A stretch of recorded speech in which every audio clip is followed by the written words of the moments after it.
Hello everyone, welcome back to the Big Brain Benchwarmers. My name is Aiden. My name is Tay. And Tay, we have seen a very exciting week of NBA action. There has been the draft lottery, and we have seen the Western and Eastern Conference Finals. As a Blazers fan, I was beyond excited for the draft lottery, and as a Lakers fan, I know that you have been excited for the Western Conference Finals. It has not turned out as we hoped, as I hoped that we get the number one pick. And you hope that you would be taking 2 games in the series, but we all can't have what we want in life. But now to the rest of the Western Conference Finals, and now to Tay. This has been both a very entertaining and historic playoff so far. As you can see here, the 1st seed advanced, the 4th seed advanced, the 6th seed advanced, 7th seed advanced, the 8th seed advanced, the 4th seed advanced, the 3rd seed advanced, and the 2nd seed advanced. So for the first time in NBA history, one of each seed, the 1st, 2nd, 3rd, 4th, 5th, 6th, 7th, and 8th seed have all advanced. And I think this is very telling of a very common trend that's going around the league. That is the decreased significance of the regular season. If you see all these upsets with the Warriors, Lakers, and especially the Heat, then you see the less importance of trying in the regular season and basically the effectiveness of load management. And as Aiden said, this is both a very stressful and relieving and exciting time as a Lakers fan. We've been underdogs both the series, however, we advanced both times in 6. Now we find ourselves down in a 2-0 deficit. However, just like the Warriors came back, I still have full faith that the Lakers will come back, and we'll talk about more of that on that later.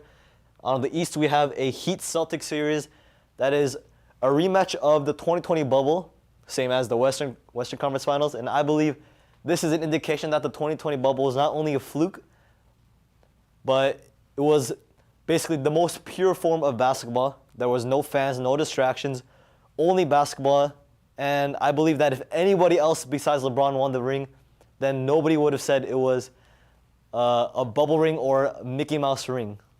And back to Aiden. I mean, you brought up the point about less significance in the regular season, and you brought up the point of load management. I mean, as you could see with the playoff bracket, all these teams have been this far before. I mean, you brought up like the 2020 bubble, and it's the carbon copy of that. But, I mean, all these teams just have experience in these clutch moments. I mean, the Nuggets have been here in 2020. The Lakers, obviously with LeBron and AD, they have championship pedigree. And so do the Heat. The Heat have been to the finals in 2020, and the Celtics, they just keep coming back every single year. You can never count them out. And I mean, a lot of teams are just winning less in the regular season. It's a lot more competitive, and there's a bigger emphasis on playoff basketball. Another thing was a highly competitive Western Conference playoff race towards the end.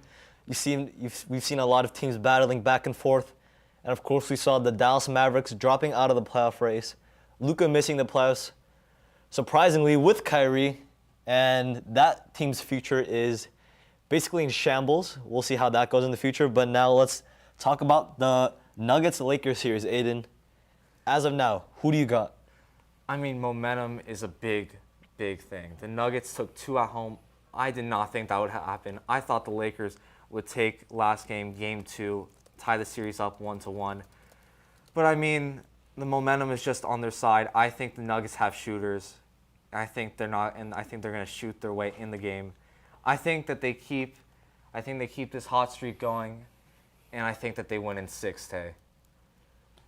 Funny you bring that up because I have the Lakers winning it in 7. Although they might be down 2-0, the Lakers are also going back to play on home territory where they are undefeated in the playoff, 7-0.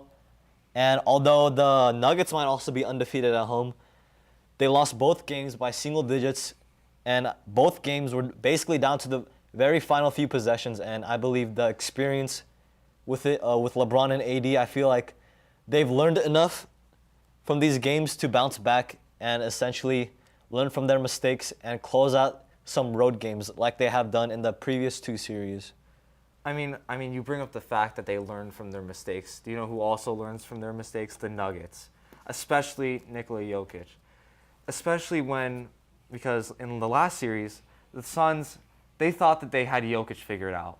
But Jokic, he just kept exposing the Suns' defense, especially when he had KD on him. KD would always just sag off when he was in pick and roll action when Jokic was the ball handler with MPJ. And Jokic can adapt really quickly to any changes. He is like a maestro. He's an eagle there. He finds any pass, any change in rotation. He's just dangerous. When we look at this matchup, we're also talking about the number one offense, most efficient offense in the Nuggets versus the number one rated defense in the playoffs in the Lakers. So this has basically been a coaching chess match. And as we saw in game one, Jokic was cooking AD one-on-one.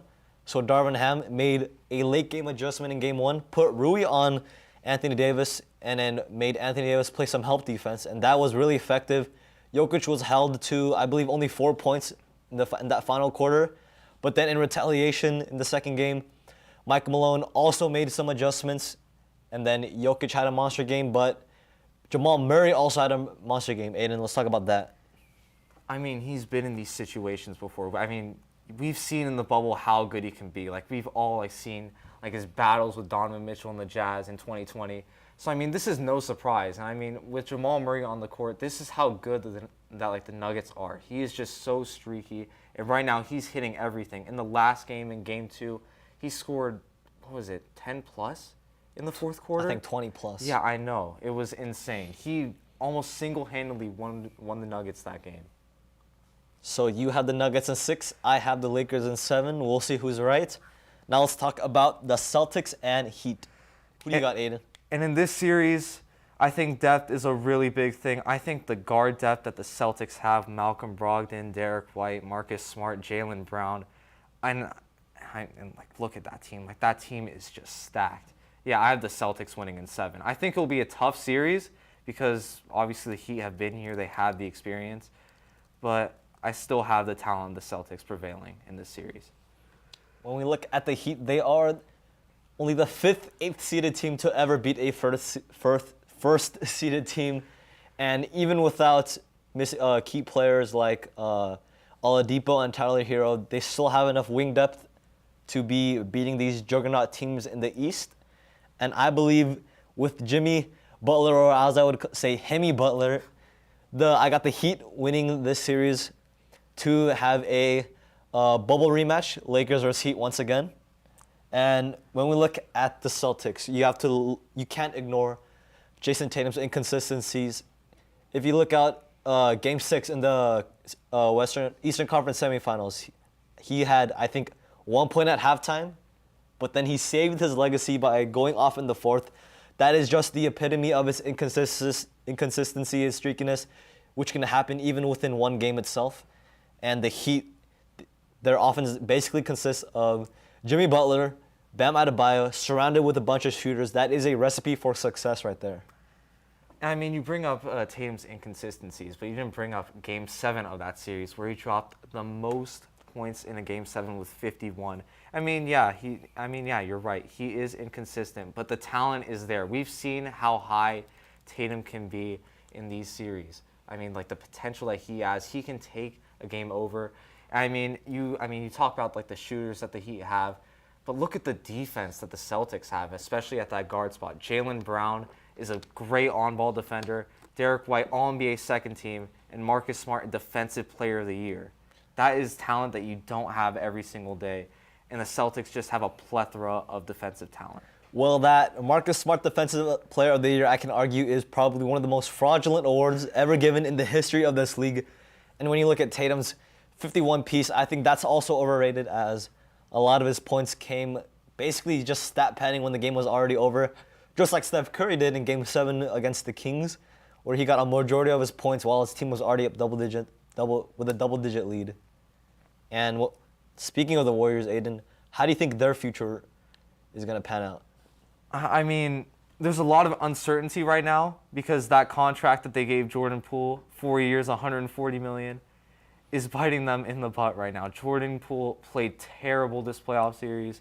I mean, Draymond's future is up in the air. We don't know if he's going to accept his player option and stay with the Warriors. Steve Kerr's future is also up in the air. He has 1 year on his contract left. But I mean, you still have Steph Curry, you still have Klay Thompson, and you still have young guys that could pan out. So far, it's not been happening with Jonathan Kuminga, Moses Moody. But I mean, you can never count out the Warriors. I counted them out a couple years ago, and they came out and won a championship. Well, this team is certainly not the same as it was a few years ago. Game 6 Clay, or as I like to call it, Game 6% Clay Thompson. Well, he's far past his prime. He's very inconsistent now, and social media used to troll by saying Austin Reeves is better than Jordan Poole. Although it was a joke at first, I think it's more of a reality now, and I expect Reeves to have a very big paycheck this offseason. He's been showing out for the Lakers this postseason. He's developed from a role player into a bona fide starter on a contending team. And then when we're talking about role players for the Lakers, what about Rui Hachimura, who's been a spark plug off the bench? The Lakers and Rob Pelinka basically fleeced the Washington Wizards. They gave him some picks and 6-foot-tall Kendrick Nunn, who has been not doing much for the Wizards organization. So that's basically robbery in plain daylight. And I mean, Rui has just exceeded all expectations this year. I mean, I thought when the Lakers were going to get Rui, just like a spark plug, as you said, off the bench, but he's just much more than that. Like, he's been used as a defensive stalwart against Jokic, and he's just added that three ball. I mean, I always thought of him as a great mid-range shooter, but I didn't expect him to be this good. He was so efficient last game, and he's been stepping up for the Lakers this playoff run. And then now let's talk about the very controversial MVP race that ended with Joel Embiid hoisting the MVP trophy. Aiden, do you think this was a deserved award? It was a pity MVP in my mind. It was just the media in the last week of the season just saying, oh, after one 50-point game, oh my goodness, Embiid is the best player in basketball. It's not. It's Jokic. It's not even close at this point. So you think Jokic should have three-peated then? Yes, I think that this year would be his best MVP season yet. He almost dropped a triple-double on 63% shooting and 38 from three. Well, like, that is GOAT-level efficiency. And I mean, the Nuggets are the best in the West. They were they were the best team in the NBA this year, in my mind. And I mean, the impact that Jokic just has on that team is just insane. Like, the entire offense just runs through him.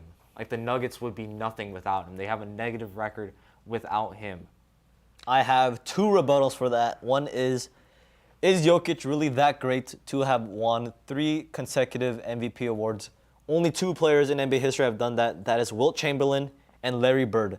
And personally, I do not think Jokic is even close to those realm of players. Even players like LeBron, players like Jordan, players like Kareem, they never won 3 in a row.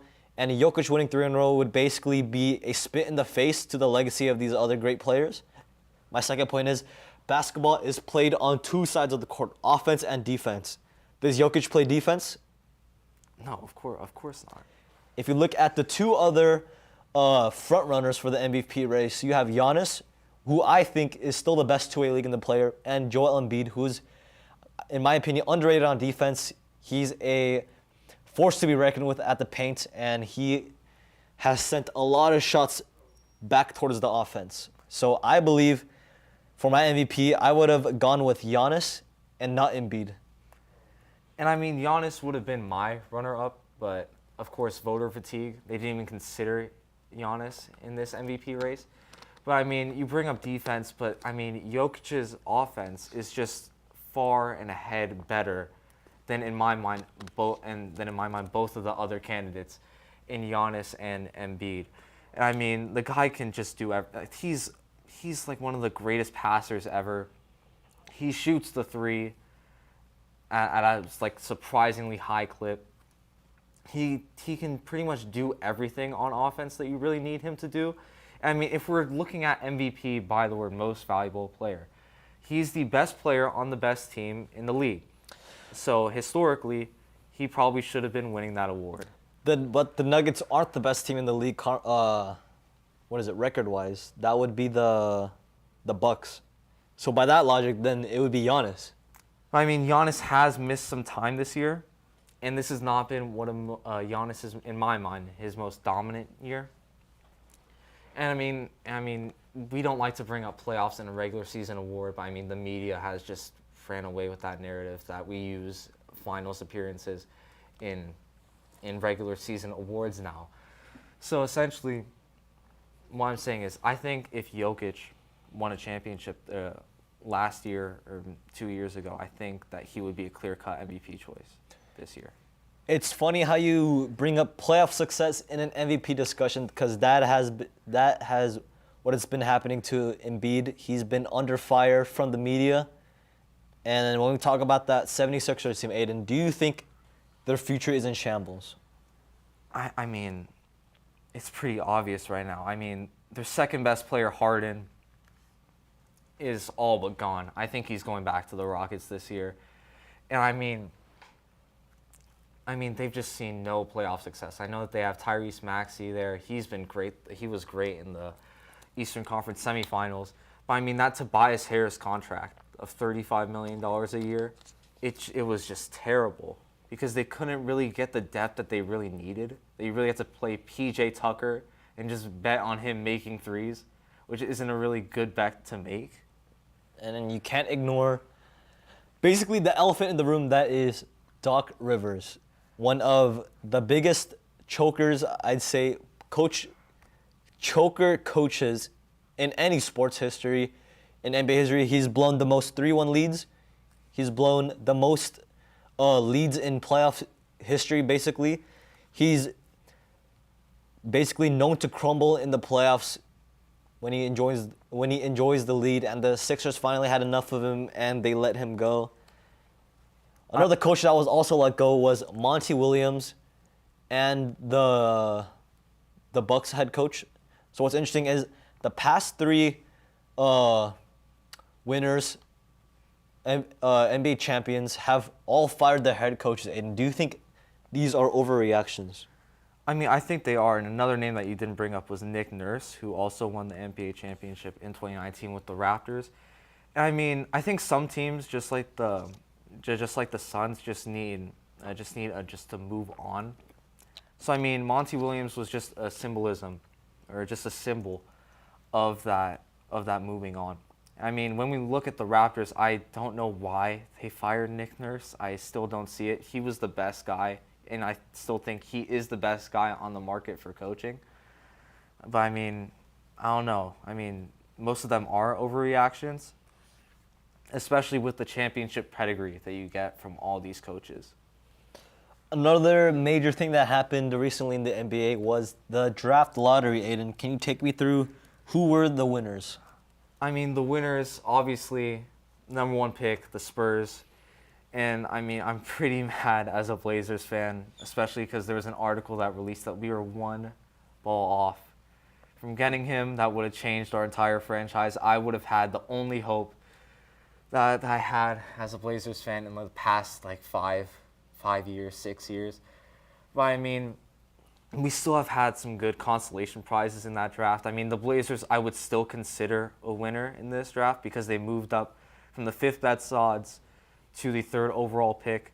And I mean, the consolation prizes in this draft, Brandon Miller or Scoot Henderson, are still pretty good. I think they would be number 1 picks in some other drafts. And I think they're all really talented. I mean, if we look at the losers of this draft, the Detroit Pistons, after a 17-win season, they have been rewarded with the 5th overall pick. They should have gotten the number 1 pick, but they got the lowest spot that they could even get with the 5th overall pick. When we talk about the riggedness of the NBA, I think this should come into question because the Spurs, they've had to suffer for, 2 years? 2 years. Of bad basketball, and suddenly they get one of the most hyped prospects in NBA history. Do you think that's fair, Aiden? I mean, I don't think it's fair at all. I mean, it's not a coincidence that he ends up in the best landing spot for him, especially with how good the Spurs are at just developing. Like, their hit rate on prospects is insane. Kawhi Leonard, Manu Ginobili, Tony Parker, all those guys have turned from late round picks or late first round picks to absolute Hall of Fame caliber players. So, I mean, just giving Greg Popovich a talent like Victor is insane. Like, I mean, like, the league's in trouble. This might be an unpopular opinion, but I believe Victor Wembanyama is an overrated prospect and that he will not pan out as all the hype is hyping him up, because when you look at historical facts, I say Victor is around 7'3", 7'4" minimum. So when we look at NBA history, only 3 players above 7'3" have ever made the Hall of Fame, in Yao Ming, Ralph Sampson, and Arvydas Sabonis. Now, Arvydas Sabonis came into NBA when he was very, very old, past his prime. Plus, he was injury plagued. We look at Ralph Sampson. He was only a 4-time All-Star. And if we use the same standards that we're holding Victor up to, if Victor pans out to only be a 4-time All-Star, that would be a immense disappointment. And the other player would be Yao Ming, who only played 8 seasons.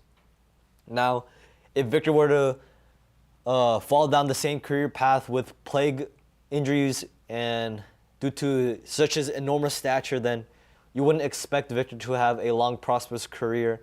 I feel like he's going to be fighting through injuries basically his entire time in the league. And I do not think he will pan out as everyone is saying he will be. I mean, it's true that only a small number of guys have ever made the Hall of Fame past 7'4", and some of them have made it because of their international careers. But still, I think the talent that Victor has, and I trust the Spurs to manage him correctly. And plus, Victor has never played like any of those guys before. He plays primarily outside on the three-point line. He's not really posting up. He's not really going into the low post and just banging down and just scoring hook shots the entire game. He shoots threes, he plays, he ISOs, so that decreases the risk for injury. And another thing, I don't think Victor, in his first couple of years, will be guarding like guys like Embiid, who he will have real trouble against. I think he'll be used as a help defender on the low block. I think that's how like the Spurs are going to utilize him. I think that's where he's best utilized. Just using like that long wingspan and then just getting blocks. And when you talk about Victor as primarily a perimeter player, you can't ignore the fact that he's been shooting an atrocious 28% from behind the line during his play in Europe. So I think lots of casual fans will look at the highlights on Instagram and House of Highlights, go like, wow, this guy's a unicorn. But if you look deeper into the stats and how he actually plays, you'll see that he's pretty inefficient and that a lot of his plays are flashy, which catches the attention of lots of fans. I mean, that may be true that he's shooting like 28% from 3. He's still shooting 47% from the field. And I mean, it's not the best thing in the world. It's also not like the worst thing either. But I mean, if you look at the Spurs, I mean, didn't they develop like Kawhi from like a below average shooter to a knockdown mid-range and three-point guy? Well, they did. There's always going to be some diamonds in the rough like Kawhi. We won't know if Victor will pan out as well as Kawhi has. But if you look at Kawhi, he's also basically the catalyst for load management. He's the poster boy of injuries and sitting out games.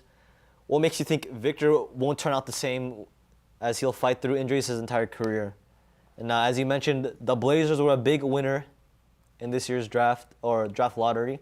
What do you think their future holds? I mean, I don't know what the Blazers front office is doing because we have the number 3 pick. This is the best asset that we've had in years, right? And we're looking to trade that pick. I still don't understand why our front office believes that we can like confidently build a team around Dame, because we've tried that in the past with CJ McCollum and we tried getting Jeremy Grant. But it just hasn't worked. Only one Western Conference Finals appearance in Dame's entire career. So safe to say it hasn't worked. I think it's just best that we move on, and there are just suitors for him. Because if you look at the 76ers, who we brought up earlier, they could really use a guy like Dame. Especially if you put Dame where Harden was in that series, I think they win against the Celtics in Game 6. I think he closes out that series. So, I mean, I don't know why the Blazers are just trying to build another championship team around him. And I mean, I've seen trade rumors on Twitter. I've seen them shopping around Anthony Simons, who I'm really high on, who's just averaged 21 points this year. And he's relatively young. He's around 23, 24 years old. And he's Dame's replacement.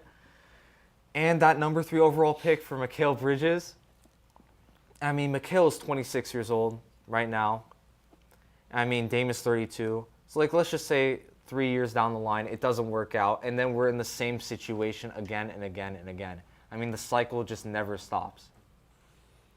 That was a very passionate Blazers rant from you, Aiden. But my team, the Lakers, are currently fighting for their lives in the Western Conference Finals. Let's talk about LeBron. Do you think LeBron needs to keep shooting to get out of the slump, or do you think he needs to limit his three-point shooting?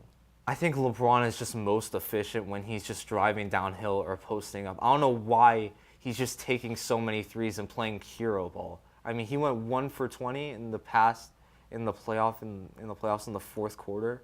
Like, I don't know why he's shooting. Like, I don't get it. Like, he's best as just the guy who operates at a pick and roll. I don't get it. And I think Father Time may have finally caught up to LeBron here. If you saw the last night's game, he missed three point-blank shots. He missed 2 wide-open layups, and he fumbled that dunk, which was all over social media. And if he makes all 3 of those shots, it's a completely different ball game. And then we've also seen LeBron wincing and grimacing after he sprained his ankle. Do you think that is a severe injury that will hinder his performance later in the series? I mean, I was looking at it today and like what he said in the press conference after the game. He said it was fine. And I mean, I think he may have re-aggravated his injury from a couple months ago, and he's been dealing with that the entire playoff run. But I mean, LeBron's father. I mean, you bring up father time. LeBron's father time is still a top 15 player in the NBA. I mean, you've seen Game 7 on how efficient he was against the Warriors. And, I mean, there's still a ceiling for that. I mean, he's obviously not the player that he once was, especially with this injury that he's dealing with right now. But he's still useful. And I think this might be a little bit of an overreaction from the media. I think this is an outlier LeBron James performance in Game 2. And I think when the Lakers go back home, I think they will take care of business. But the Nuggets will still win the series. In the history of the NBA playoffs, when teams face a 0-2 series deficit in the conference finals, teams are 6-52. But LeBron is 2 of those 6. So I'm confident that LeBron will make this the 7th team to ever dig themselves out of a 2-0 deficit. And I believe the Lakers will win both games at home, win Game 5 in Mile High City, and then I'll give Game 6 to the Nuggets, and then I say Lakers close it out in 7. They're at Denver. You think that they're going to close it out? I mean, it's happened before. Look at 2016. Everyone doubted LeBron when they were down 3-1. Now it's only 2-0. And then I argue this team has much more depth than any LeBron team he has ever played on. Several guys can make their own shots, create for themselves, and they don't need to rely on LeBron to basically create their shots for them. I mean, as of right now, I mean, you speak about the depth. I mean, the only one that's really been showing up as a role player is Rui. I mean, D'Lo, who you acquired at like the trade deadline, hasn't been showing up at all in this series. I mean, LeBron, like I'm never gonna count out LeBron. He's the GOAT in my book. He obviously has that 3-1 against the Warriors in 2016, greatest sports championship ever. I mean, this is a different LeBron we're talking about. This is not the GOAT level LeBron that we're so accustomed to seeing. This is a LeBron that is 38, that is dealing with injuries. Another point would be Anthony Davis. His inconsistency on offense has continued to show throughout these playoffs. Game 1, he scores 40 points. 40 points. In the next game, he shoots, I think he was like 4 for 15, something atrocious like that. So he needs to be consistent if the Lakers want to stay competitive in this series. But I believe he'll have another bounce-back game in Game 3. The even-odd myth that AD has, I believe that's a real thing. And yeah, this will be a fun series to see how it pans out. Yeah, I mean, for sure. I mean, you speak about Anthony Davis. He's the real key to this series. His defensive stops will be key for the Lakers to win this series. And you bring up the even-odd thing. It has been happening, I mean, this entire playoff run from the Grizzlies all the way to the Nuggets. The only time where it hasn't happened was when he needed to step up against the Warriors past game 2, where he was pretty consistent then. But I mean, Anthony Davis, just a great defender. I mean, they're really gonna have to call up his number when they're gonna try to stop Jokic. You talk about Anthony Davis's defense, and then I'm still salty that he was snubbed of the defensive teams or the All-NBA teams. People will bring up games as an argument, but he's played more minutes than the actual depoy this year in Jaren Jackson Jr. So I believe that argument is out the window. So I believe Anthony Davis has just been massively snubbed. He's had more stocks than entire teams so far in these playoffs. And to close out today's show, Aiden, who do you got winning the entire thing this year? The entire thing. So in the Western Conference, we have the Nuggets moving on, as I just stated. And in the East, we have the Celtics. I mean, I think that's a tough series, but I think that the consistency of Jokic will prevail. I have the Nuggets, hypothetically, against the Celtics, I have them winning in 6. In my books, I have a complete replica of the NBA Finals from the bubble season. I have Lakers versus Heat. Give me the Lakers in 6. LeBron brings home his 5th Finals MVP, his 5th ring, and I believe that will solidify his GOAT case over Michael Jordan. Okay, yeah, and I mean, we're going to see in the next couple of days, we're going to see tomorrow if the Lakers can take a game back in the series or to make it 3-0, which has never been done before in playoff history. But I mean, you can never count out LeBron, so we'll see about that. Okay, thank you so much for joining. This is a Big Brain Benchwarmer signing out. See ya. See ya.